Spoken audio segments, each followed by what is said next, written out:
বিশ্বকাপের শেষ ১৬ লড়াই শেষে এখন কোয়ার্টার ফাইনালের মহারণ দেখতে প্রস্তুত ফুটবল দুনিয়া। মেসি, এমবাপ্পে, কেইন ডেম্বেলেদের মতো তারকারা পায়ের জাদুতে মত্ত করে রেখেছেন দর্শকদের।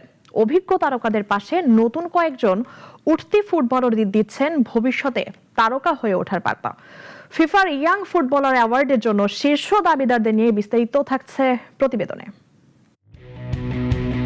প্রথম আফ্রিকান দেশ হিসেবে টানা ২ বিশ্বকাপের কোয়ার্টারে উঠেছে মরক্কো।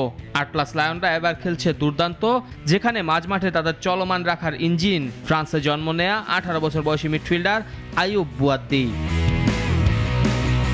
অন এবং অফ দ্য পিচে দুর্দান্ত বুদ্ধিমান বুয়াদ্দি।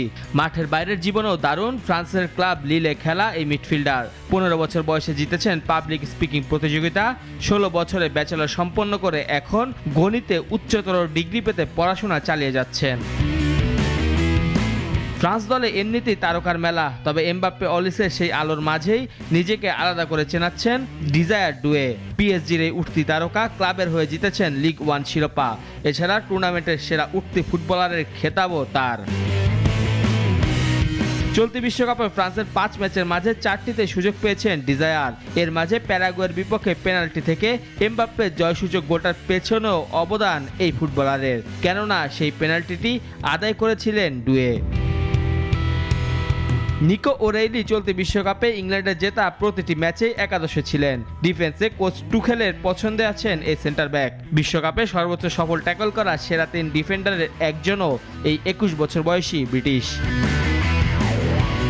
তালিকার শেষ নামটা স্পেনের লামিনে ইয়ামাল। ইনজুরি ম্যানেজমেন্টের কারণে এই উঠতি তারকাকে সাবধানে ব্যবহার করতে হচ্ছে স্পেন কোচ ডে লা ফুয়েন্তেকে। তারপরও মাঠে নামলেই পায়ের জাদু দেখাচ্ছেন ইয়ামাল। পর্তুগালকে হারিয়ে কোয়ার্টারে ওঠার ম্যাচেও তার ব্যক্তিগত নৈপুণ্যের ঝলক দেখা গেছে। মেহেদী হাসান মুন্না, নাগরিক।